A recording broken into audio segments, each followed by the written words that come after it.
Coming up, first the stick, now the carrot. The FAA wants you to have ADS-B. Free money for flying? We have some exciting news for you. The FAA boss visits the dock. And a venerable design becomes even more super. AOPA Live this week begins in just a moment. It's been called the most sophisticated single-engine airplane ever. But to the people whose loved ones are alive today, it's called a lifesaver. The Cirrus Airframe Parachute System, only from Cirrus Aircraft.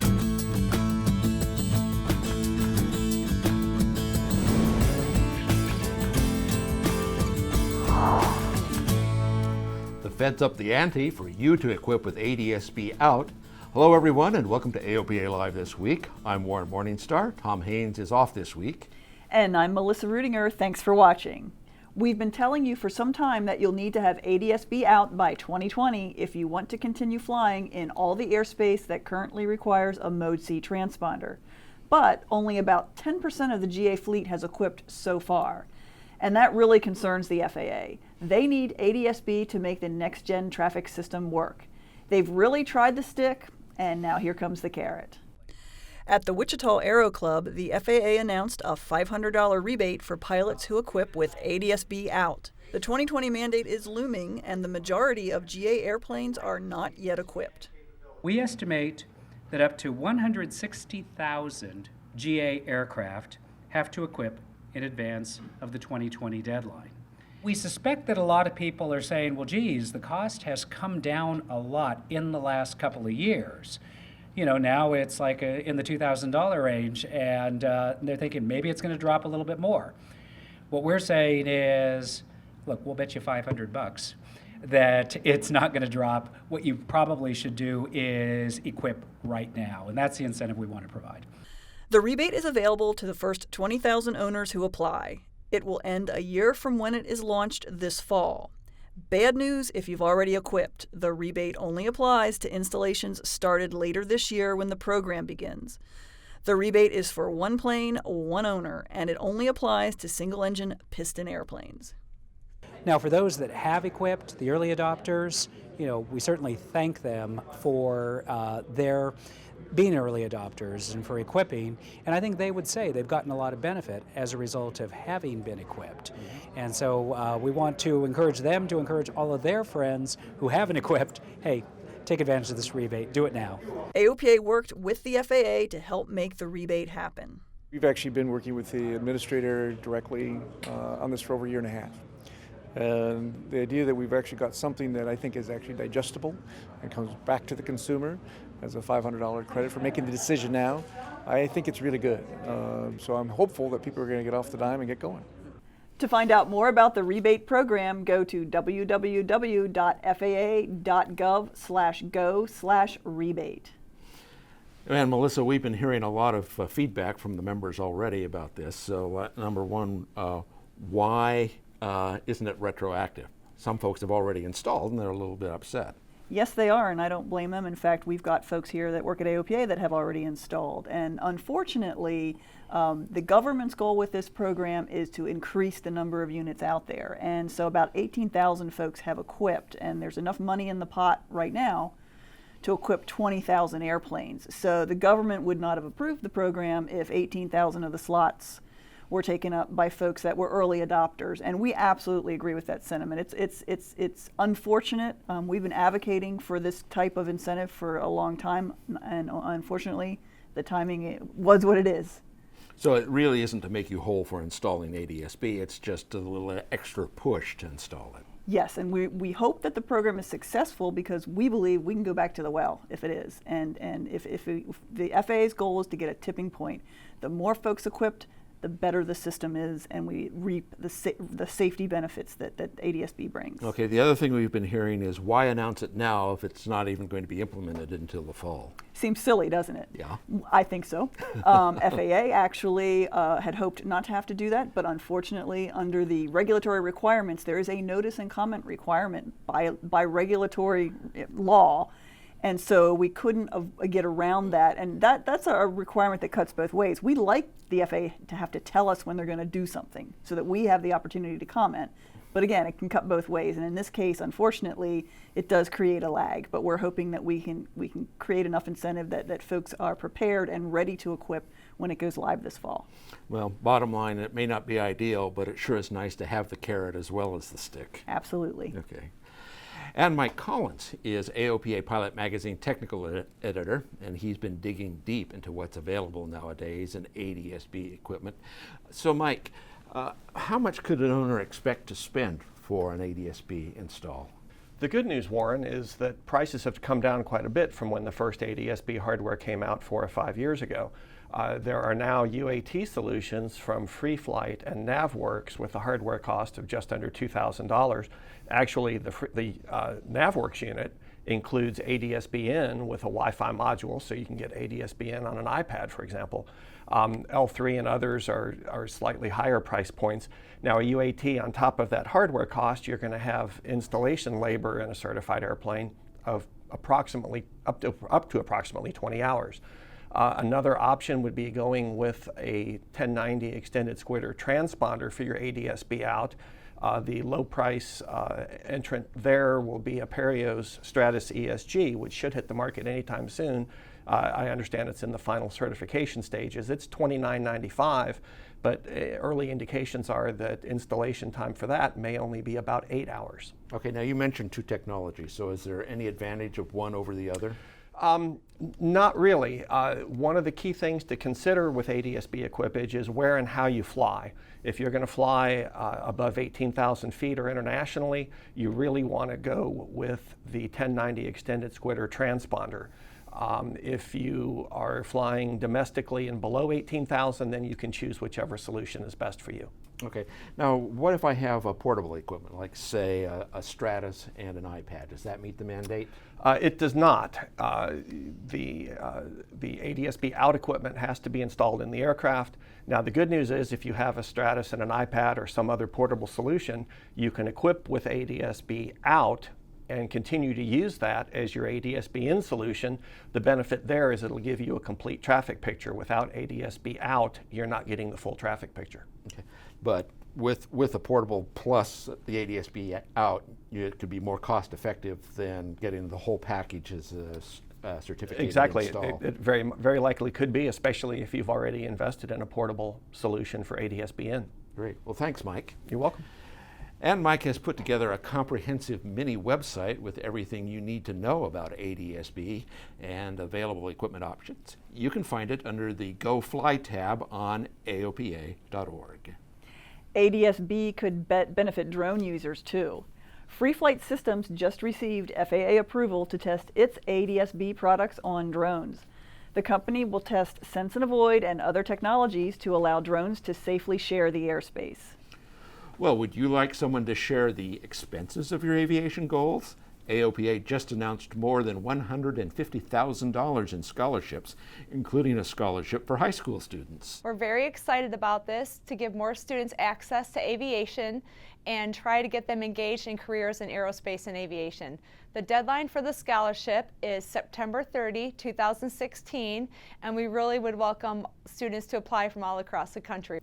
AOPA also has foundation scholarships for AOPA members age 16 and up, and an aviator scholarship for teens 13 to 18. Find the details at AOPA.org.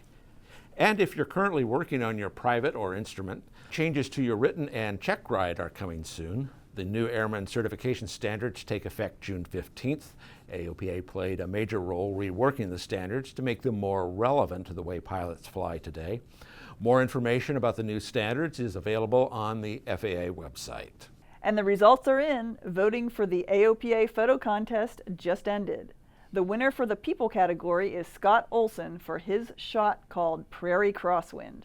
In the places category, Paul Morrell took his prize for his picture Waiting for the Weather to Pass. In the airplane category, Jeff Titterington won with his image Yellow Hot Rod. Congratulations to the winners, and thanks to everyone who voted. Boy, Melissa, there are really some talented photographers out there among our members. I'm really impressed. Absolutely beautiful photos. They are. They really express the joy of flying. Yes. Well, coming up after the break, the FAA boss visits the dock. And the most super of Super Cubs, you're watching AOPA Live this week.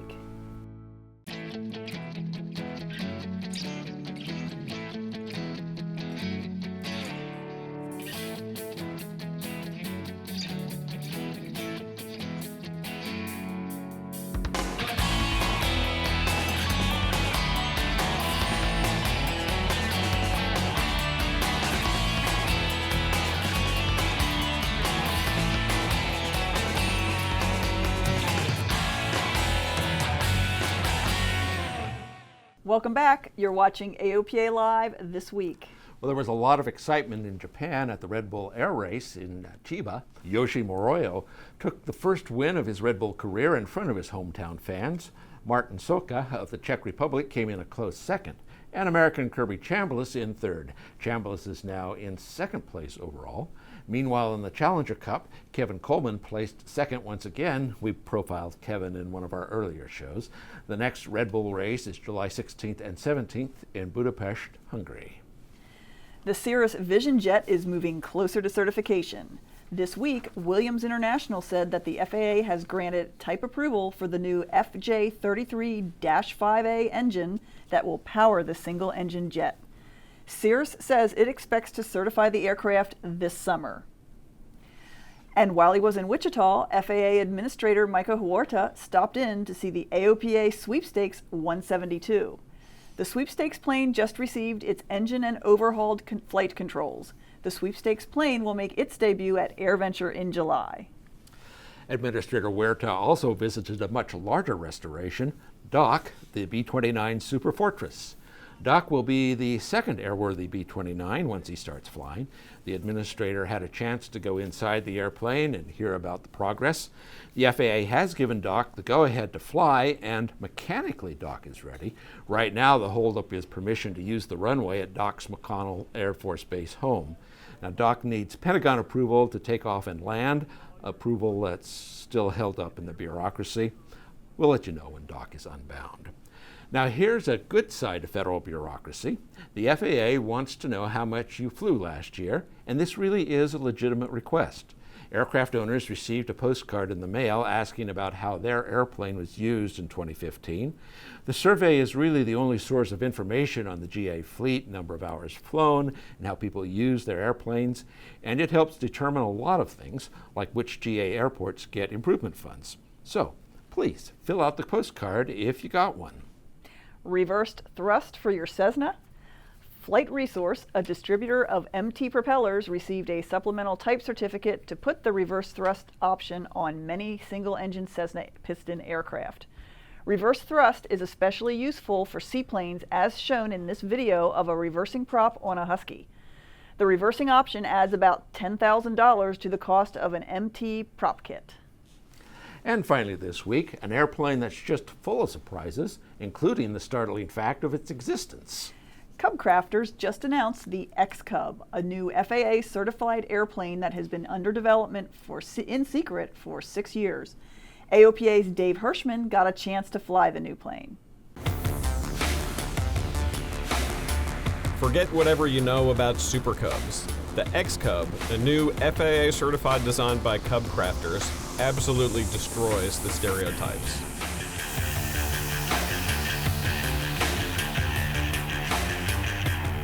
The X-Cub has a highly refined fit and finish, it's beautifully balanced in the air, and it's fast. With a top speed of 153 miles an hour, the X-Cub is about 50% faster than a stock Super Cub, and it still stalls at less than 40 miles an hour. That's just what Cub Crafters founder Jim Richmond had in mind when he started the X-Cub 6 years ago. I had a personal goal of being able to go to 150 miles an hour on the top end and 35 miles an hour on the bottom end. That's a pretty good multiple of performance. So essentially, we're there. The numbers that you look at are only one way to measure the performance of an airplane. It's once you get in it and you actually feel it and fly it and experience, what it's doing as far as its feedback and that kind of thing. That's something that's a lot harder to measure. There is no way to measure it, in my opinion, other than get in it and actually experience it. If all you've flown is a Super Cub and you get in an X-Cub, it's going to be smooth, fast, crisp in its handling, quiet. It's going to feel like a much lighter airplane than it is. It's easier to get into. It's got a bigger door. It's got a more plush seat. It's quieter. You know, the typical Super Cub, when you open the throttle, everything rattles, everything. This is a very different sensation than that.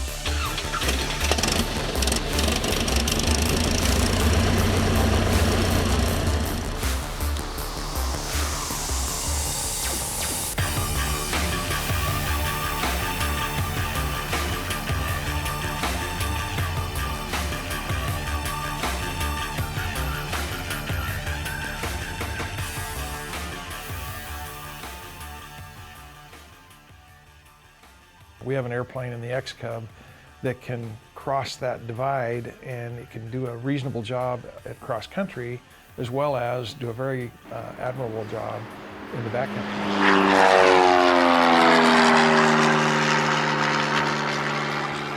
Versatility from the beginning was one of our main goals. I think we've expanded the aircraft's capabilities in several directions, not just in the top speed. I expect to see them in Alaska, I expect to see them in Dallas, I expect to see them in New York. They're capable of doing a lot of things, from just fun flights on the weekends to working in the mining fields and outfitters and guides in Alaska. It's a very capable airplane, brings more to the table than any of the competition that I'm aware of. We simply tried to accommodate what our customers kept asking for. I've been in the Cub business for 35 years, and you're an adventurer. You need a tool to go on those adventures with. We hope the X-Cub is the right tool. The X-Cub has been kept under tight wraps throughout its development and FAA certification. But now that it's done, X-Cubs are in production at the company's factory in Yakima, Washington. The company is betting its X-Cub will expand the growing market for specialized backcountry aircraft. Dave Hirschman, AOPA Live. Thanks, Dave. Truly an exciting new airplane. You can read more about the X-Cub at aopa.org. Boy, you know, it's amazing, a design that is so old and yet so brand new, just all over again. Evergreen. Evergreen. Well, and that does it for us this week. Tom should be back in the saddle next week. We hope to see you then. I'm Warren Morningstar. And I'm Melissa Rudinger. Thanks for watching AOPA Live this week.